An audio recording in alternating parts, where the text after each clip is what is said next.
The Hero Least Likely by Ruth and Nordin, Chapter 19. Bernadette poured the lukewarm water over her feet. It didn't hurt as much this time, but her feet were still tender. She wiped the sweat from her brow.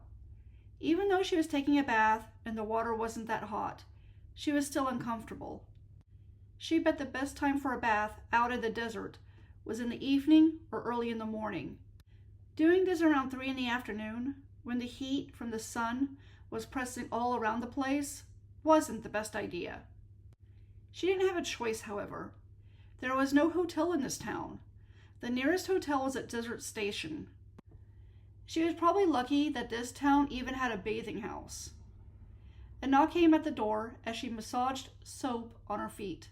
"I'm not done yet," she called out. "There's no rush, ma'am," the woman on the other side of the door replied.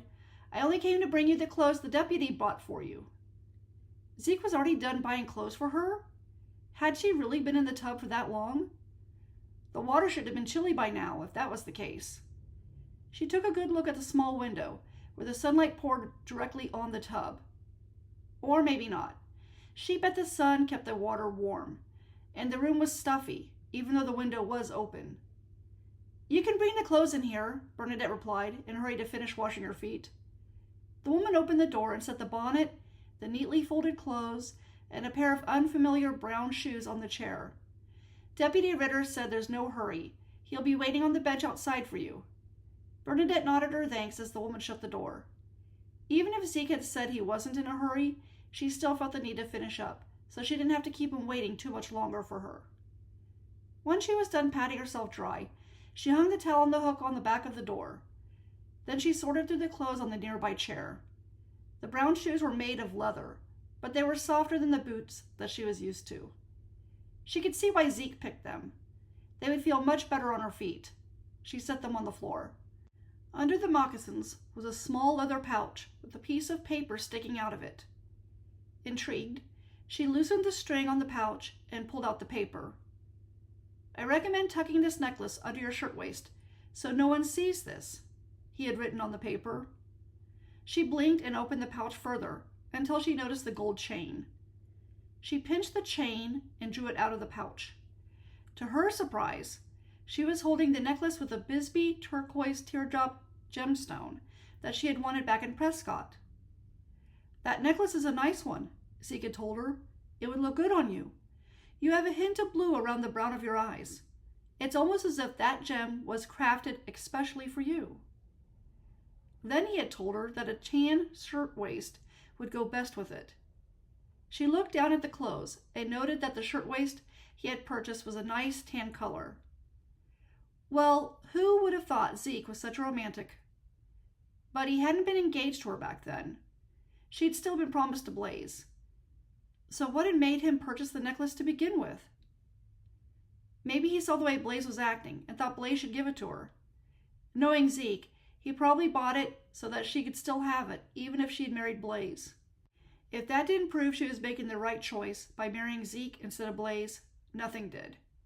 And by putting this on, she was letting everyone know that she was happy to be with him. It was a shame that she was going to have to hide it under her shirtwaist. However, given the fact that outlaws were running through Arizona, she knew it was the best to heed Zeke's warnings. Look at what had happened with Bauer and his men. She clasped the necklace around her neck, and then slipped on the new clothes and bonnet Zeke had bought for her. He had even bought her undergarments and stockings. She wondered if that had been awkward for him. She didn't know if she would have been able to buy undergarments for him, at least not until after they were married for some time. But she was glad that he felt comfortable enough to do it for her, because her old ones left a lot to be desired after days of sweating in them. Once she was dressed, she left the small building that served as a place for people to bathe and have their laundry done. Since Zeke had told her that they would have their clothes washed when they got to Desert Station, she carried the old clothes. As the woman promised, Zeke was waiting for her on a nearby bench. She went over to him. The bonnet protected her face much better than she thought it would, which was good since her face had gotten bright red from being exposed to the sun without a hat after the red ghost ruined her things. When Zeke noticed her, he stood up, a wide smile on his face. "Why, Bernadette, I didn't think it was possible, but you look even more beautiful than you did before." She offered a shy smile at his compliment. There was a sense of awe and passion in his tone that had been absent when Blaze had spoken to her. I got your gift. She decided not to mention that it was a necklace, in case someone overheard them talking. Thank you, Zeke. That's the best thing anyone's ever given me. I couldn't let that go to someone else. It was made for you. My plan was to have Blaze give it to you, as a wedding gift. But I'll admit that I'm much happier I got to be the one to give it to you instead. She reached out and took his hand so she could squeeze it. I'm glad you're the one who gave it to me. It's much nicer coming from you. She didn't think kisses were allowed outside, even in a rugged territory like Arizona, but he removed his hat and let his lips brush against hers in a way that thrilled her to no end.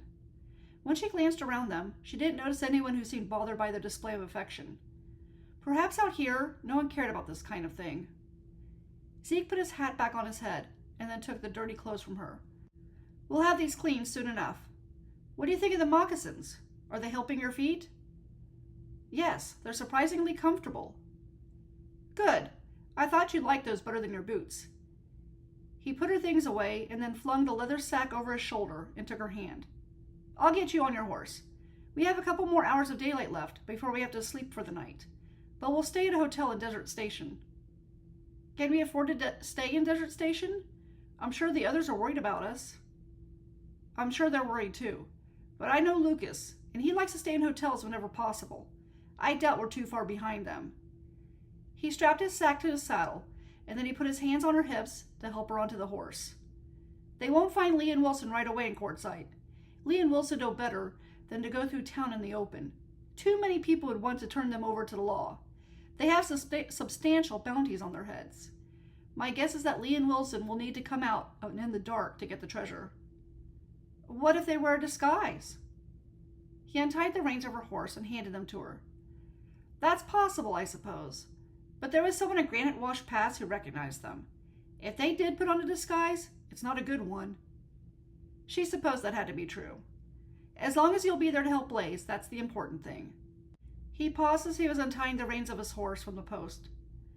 Blaze is impressive. He doesn't need my help. Besides, I doubt Lee and Wilson will be that fast, and the treasure will take some time to dig up. She watched as he hopped up on his horse. If he said that it was going to take Lee and Wilson time to get there, then she would take his word for it.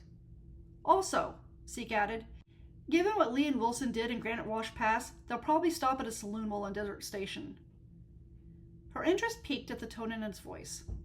The tone was similar to the way her mother sounded whenever something shocking was discovered about one of the people they knew. What were they doing at Granite Wash Pass? She asked. Zeke paused and cleared his throat. It's not worth saying, especially in the company of a woman. Her eyes grew wide. You mean they got drunk? He hesitated, then said, Yes, I suppose they did that too. She wondered what else he meant, since getting drunk hadn't been it. But he gestured for her to ride out of town with him. Pushing aside her disappointment, she urged her horse forward to go after him.